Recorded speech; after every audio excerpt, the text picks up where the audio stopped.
Welcome back to another day of up and down matches with Moletrap and Wolf. We have 15 games maximum possible today. We've got 6 players in this group. Yeah, 15 games. Could be a marathon cast. Could be a lot of games. If you're, you want to watch a lot of StarCraft tonight, you're in luck because there's going to be a lot to watch. We do have 2 Protosses in this group, and of course 4 Terrans. No Zergs in this group whatsoever. So if you're a Zerg fan, just take a break for tonight. It's fine. Yeah, it's going to be a mixed bag here today. We're going to have a lot of games, but I'm excited about these games. I hope you guys have something to drink, something to eat, I hope something to last you for a while, because you're going to be sitting in front of that screen for a long time. Yeah, These games are going to be gluing you to your You might want to order a seats. pizza or something before you run out of time with that in certain parts of the world before those places close. Now, here are yesterday's results. We saw Lenok and Inca advance. Inca advancing, surprising people a little bit. Ganji went 1-3, but some of his games are very close, very unusual. So that's something to note as well.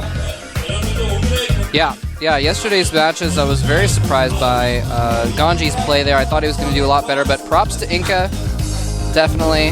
I was like, for some reason, you just noted to me, like, you gave me a signal. You were like, no, Bumblebee Zerg. I'm like, I don't know why I thought there were no Zergs in this group, but there is a Bumblebee. He just buzzed into the room. That's right, man. I don't know what I was thinking, man. That's okay. I had to double check too, just to make sure, but I was like, wait a minute. Oh, man. Wait a minute. Yeah, Bumblebee, by the way, it's hard to keep track on him because he is mostly known as Tyrius. Yeah, well, Tyrius has always been a Zerg, but for some reason, I don't know. You know why it is? Why is that? Because you were thinking of Bumblebee from the Transformers movie. Oh, that must be it, man. I was thinking about mech. And that would be a mech unit, right? Yeah. Anyway, that's exactly why. That's what happened. That's all there is to it. I never saw the Transformer movies. Oh, well, I'm trying to give you... But, I'm trying to bail you out over and over, man. You're not letting me do it. Our first match is going to be a PvP, and of course, since there are only 2 pros, it'll be our only PvP of the night. There's going to be JYP against Alicia. The map will be Crossfire. Because this is PvP, that map, is not going to be... it's not going to really affect balance that much, but... It's going to be a map in which 4 gates can sometimes happen. It's easy to hide a pylon. It's hard to find all the pylons on the map. It's a big main base, so pylons can be hidden there as well. Sometimes people get away with doing things like that. We'll see what these 2 players decide to do. If we go mid-game, Colossi can be really strong on this map with all the choke points, all the ramps. We'll see what these players choose. The GSL up and down matches. This is set 1 of Group C for 2012's Season 2 of GSL with Moletrap and Wolf.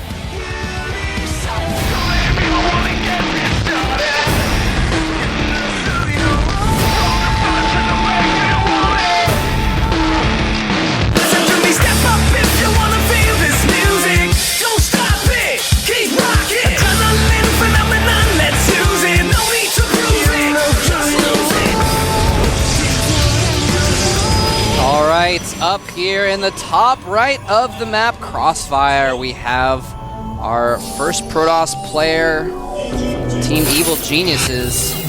EGJYP.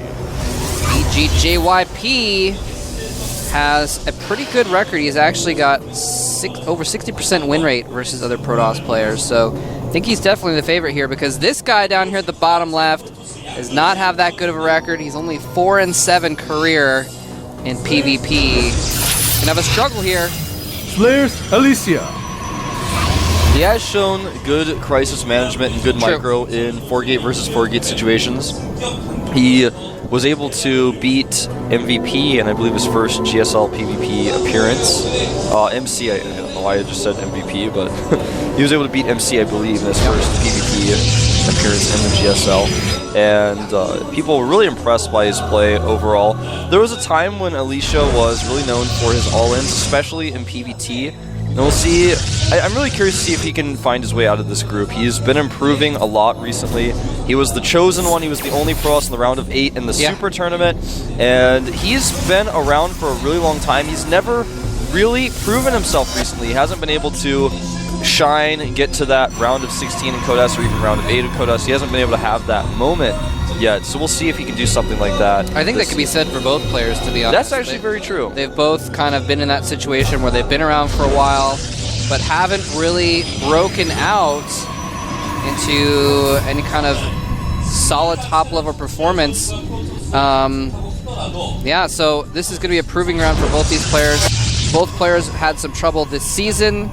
You know, they both got only to the second round, which is as far as you need to get. I mean, they won their first match and that's it.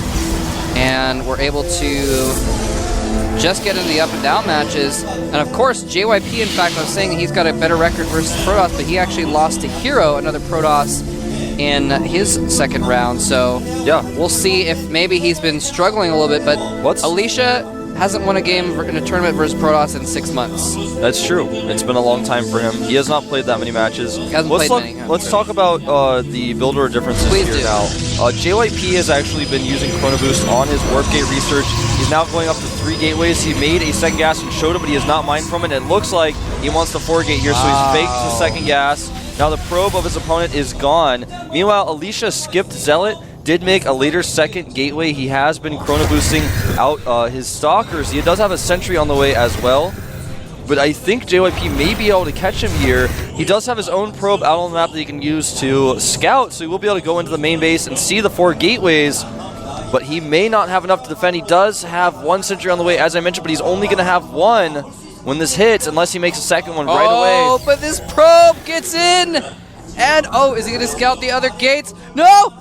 Go over there! Oh my god. Oh my god, he did not scout! He's not scouting because he's worried about this. He does drop a force field, but the pylon will not finish. He loses his probe. Huge miss micro by JYP, and that shuts down the attack. And I think that I was kind of yelling at him to scout, but I think he just saw enough, and he saw that the gas wasn't really mined out. Well, I don't know if he clicked on the gas, but he kind of saw enough to be like, oh crap, there's more here than I thought. Well, he actually didn't see anything or even react, but the problem was he made 1 sentry just to be safe, and the reason why he didn't scout in the main was because he was so focused on the pylon that was being made. So he was like, oh, pylon, then he targeted down and got the probe, and he was like, okay, that was close. Like, thank God I stopped that, or that would have been the end for me, man. Yeah. So he got fairly lucky there, but I don't know if I want to say it was his luck or JYP's mistake. Now, JYP has to make a Nexus. He has no real other option. He's even made sentries because he knows his opponent could counterattack, and he's going to have to pull back his stalkers out in the open. The robotic support bay is halfway done for Alicia. He's playing this so smart and so safe. He's just going to go into Colossi and pressure his opponent. Probably will hit with a 2 Colossus with range, 4 gateway timing. There's the 2 gates going down. Yep. Very likely, and very smart move here by Alicia. He's just going to transition out of it. He is so far ahead at this point because, sure, JYP has that Nexus going up, but Alicia is such a lead in tech. First Colossus just starting right now that, I mean, yeah, once you get, by the time he gets out 2 Colossus, what is JYP going to have?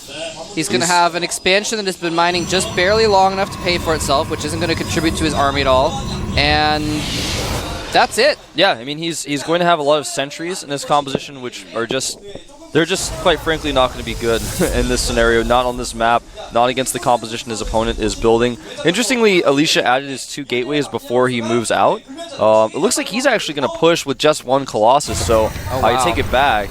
He's not going to wait for the second one. He's not going to start range either. It looks like he's going to chrono. He's probably going to chrono some additional units out of these gateways and not make any more Colossus by the looks of things. Interesting. He's got a probe out to make a forward pylon. It will be spotted. He does pull it back just in time to save it. No forward pylons just yet, though. Oh, he may lose the probe yet again. He has a pylon fairly close by. Oh, force field catching those stalkers. Yeah, that's pretty They huge. will not escape, and that, I mean, he already had a better army. Now he's got a huge army, and with that Colossus able to march over those force fields, JYP is forced to abandon his expansion, just go up into his main. A nice little counter attack here, warping in a couple zealots in Alicia's main, but this expansion is definitely dead. Yep, and with the death of this Nexus, that will actually supply block JYP. And he's continuing to warp in units into his opponent's base, but there's already enough warp-ins for Alicia to defend this, so he's not really very concerned about it. And it looks like he's thinking about going into main. Yeah, he's got like a better army still. He can do it. Yeah, Needs to be careful. The Colossus doesn't get picked off. He's microing it back. Beautiful micro, keeping it alive. It's in the red, but still able to do tons of damage. And Slayer's Alicia can lose it. Doesn't matter. GG. A very quick win off of a just slightly missed micro rush by JYP equals 1-0 score for Alicia. Yep, Alicia taken, a very quick lead here. JYP, unfortunately, just not quite making his pylons correctly at the bottom of his opponent's ramp. That's what it came down to. But that's all right. PvP is a matchup where if you lose it, you're not going to actually feel very frustrated in most cases. You're going to go, well, it was PvP, and I messed things up just a little bit with my rush, and Yep. And an important win for JYP, by the way, because I was looking at his record before, and he is actually abysmal versus Terran players.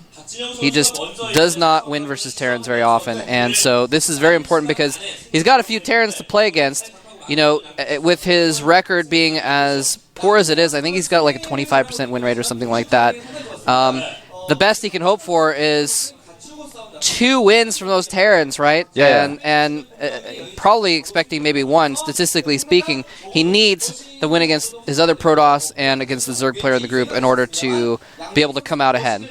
Yeah, we'll see how Bumblebee fares against these Protosses. I'm really curious to see how that's going to play out. But our next match is going to be between Maru and the STC. Now, I say Maru in a way that hopefully no one will confuse him with the pro gamer from Sweden, Maru, who actually lost to Maru in Code A. So this player is very young. He's got a lot of talent. He's been training really hard with the Prime House right now, and people are seeing a lot of potential in this guy. He has been known for all-ins, but he's starting to switch into a more macro-oriented play, and he's been practicing quite a lot. He lost to Nada in his Code A round. He was 1 round away from getting an insta-Code S spot. Yep. Made it to the final round. He lost to Nada, but when he was playing against Nada, he looked like it was possible for him to take that series. It looked possible. And now he's playing against the STC, who's around the same level as Nada in TVT right now, I would say, and he may be able to pull it off this time. Yeah, he might be able to indeed. The STC is a player who can show us some really impressive games, but he's a little inconsistent. Remember we said this in his previous match as well. We were talking about how sometimes he's just really good, totally solid, and then sometimes he just flops. Yeah. And it's hard to tell when he's going to do which one. He always surprises me. Every time I'm like, oh wow, he's actually really good. Wow, maybe he's a lot better. Maybe I wasn't giving him enough credit. Then he fails hard, and then every time I'm like, oh man, he fails hard. He's not that good. He owns face. So you never know what kind of player you're going to see with the STC coming out, and we're going to find out in just a moment. Yep, and the map is Belshir Beach. Again, Maru is known for his all-ins, and if he tries to do an all-in against the STC, I don't think it'll work. The STC is so good at defending all-ins. Yeah. We'll see what he does here on Belshir. The map is loaded. I am Wolf. With me is Moletrap. We're going to get into game number 2 right away. Step up if you wanna feel this new